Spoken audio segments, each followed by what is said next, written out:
Segundo Crônicas, capítulo 35.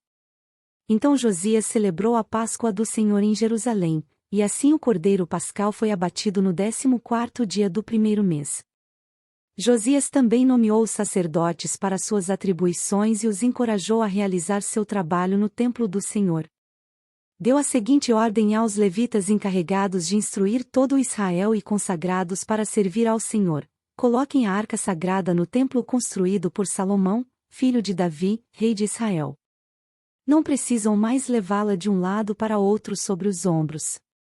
Agora, dediquem seu tempo a servir ao Senhor, seu Deus, e a seu povo, Israel.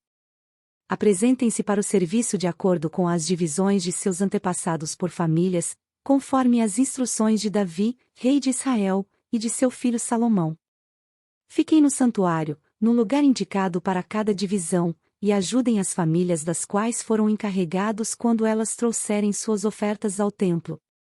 Abatam os cordeiros pascais, consagrem-se e preparem-se para ajudar os que chegarem. Sigam todas as instruções que o Senhor deu por meio de Moisés. Então Josias deu ao povo 30.000 cordeiros e cabritos para as ofertas de Páscoa, além de 3.000 bois, todos dos rebanhos e do gado do rei. Os oficiais do rei também deram contribuições voluntárias para o povo, para os sacerdotes e para os levitas.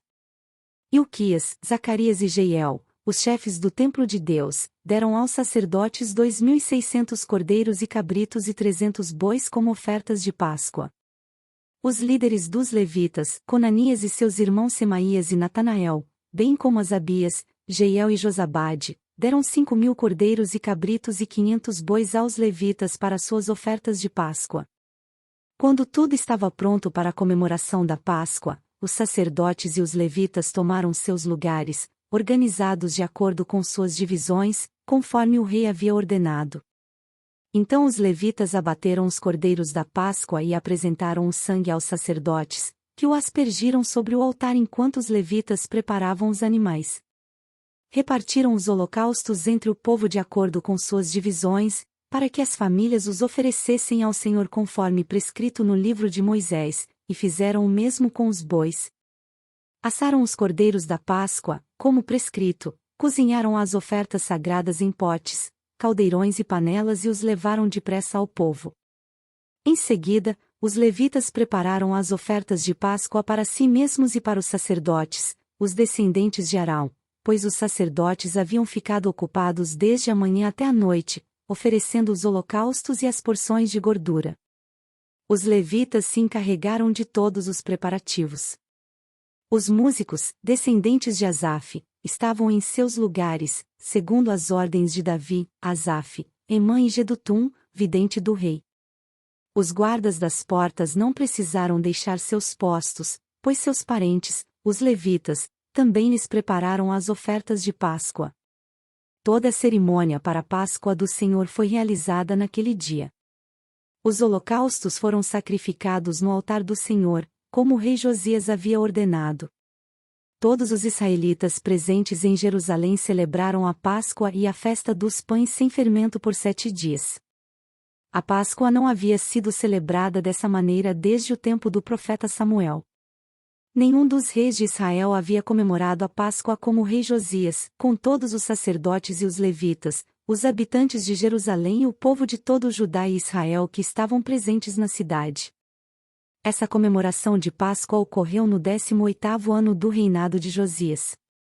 Depois que Josias terminou de restaurar o templo, Neco, rei do Egito, levou seu exército para Carquemis, junto ao rio Eufrates, e Josias e seu exército saíram para lutar contra ele. O rei Neco, porém, enviou mensageiros a Josias para lhe dizer: "O que quer comigo, rei de Judá? Hoje não tenho nada contra você. Estou a caminho da batalha contra outra nação, e Deus ordenou que eu me apressasse. Não interfira com Deus, que está comigo, ou ele o destruirá." Josias, porém, não deu ouvidos às palavras de Neco, que ele havia falado a mando de Deus, e não quis voltar atrás. Em vez disso, disfarçou-se e levou seu exército para a batalha na planície de Megido. Arqueiros do inimigo atingiram o rei Josias com suas flechas, e ele gritou para seus homens: "Tirem-me da batalha, pois estou gravemente ferido. Então tiraram Josias de sua carruagem e o colocaram em outra. Levaram-o de volta para Jerusalém, onde morreu e foi sepultado no cemitério dos reis. Todo o Judá e Jerusalém lamentaram por ele. O profeta Jeremias compôs cânticos fúnebres em homenagem a Josias, e até hoje os cantores e cantoras ainda entoam esses lamentos sobre sua morte. Eles se tornaram uma tradição e estão registrados no livro das Lamentações. Os demais acontecimentos do reinado de Josias e seus atos de devoção, realizados de acordo com a lei do Senhor, do início ao fim, estão registrados no livro dos reis de Israel e de Judá. Segundo Crônicas, capítulo 36. O povo da terra proclamou Jeoacás, filho de Josias, como seu sucessor em Jerusalém.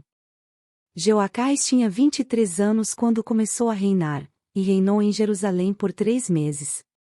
Foi deposto pelo rei do Egito, que exigiu de Judá o pagamento de 3.500 quilos de prata e 35 quilos de ouro como tributo. O rei do Egito nomeou Eliaquim, irmão de Jeoacás, rei sobre Judá e sobre Jerusalém, e mudou o nome dele para Jeoaquim. Depois, Neco levou Jeoacás para o Egito como prisioneiro.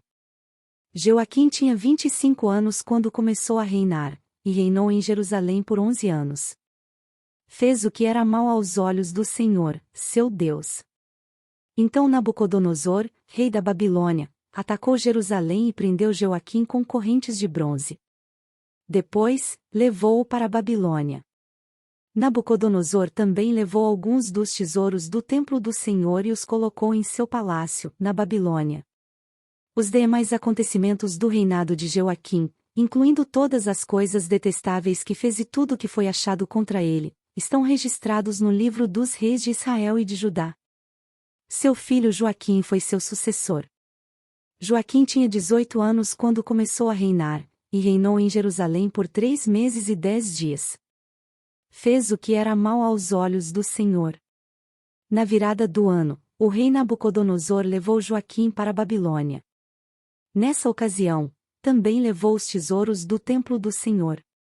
Nabucodonosor nomeou Zedequias, tio de Joaquim, rei sobre Judá e sobre Jerusalém.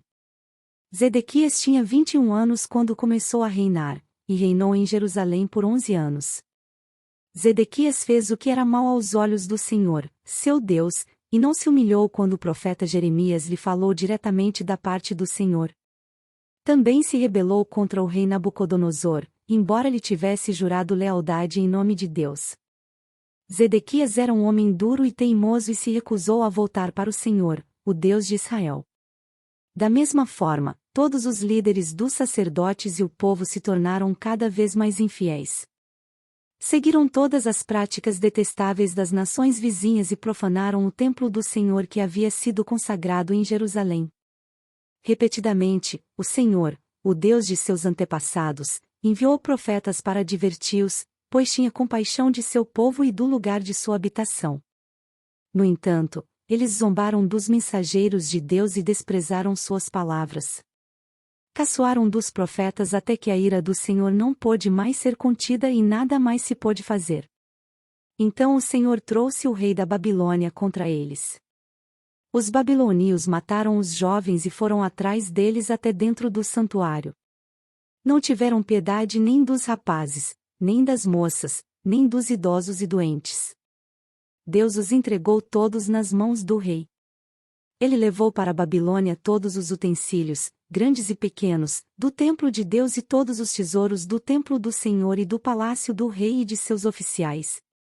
Seu exército queimou o templo de Deus, derrubou os muros de Jerusalém, queimou todos os palácios e destruiu tudo que era de valor. Os poucos habitantes que sobreviveram foram levados para o exílio na Babilônia e se tornaram servos do rei e de seus filhos, até que o reino da Pérsia conquistou o poder. Cumpriu-se, desse modo, a mensagem do Senhor transmitida por Jeremias. A terra finalmente desfrutou seu descanso sabático e permaneceu desolada até que se completaram os 70 anos, conforme o profeta havia anunciado. No primeiro ano do reinado de Ciro, rei da Pérsia, o Senhor cumpriu a profecia que havia anunciado por meio de Jeremias. O Senhor despertou o coração de Ciro para registrar por escrito a seguinte proclamação e enviá-la a todo o seu reino. Assim diz Ciro, rei da Pérsia: O Senhor, o Deus dos céus, me deu todos os reinos da terra. Ele me encarregou de construir para ele um templo em Jerusalém, na terra de Judá. Quem pertence ao povo dele, volte para realizar essa tarefa. E que o Senhor, seu Deus, esteja com vocês.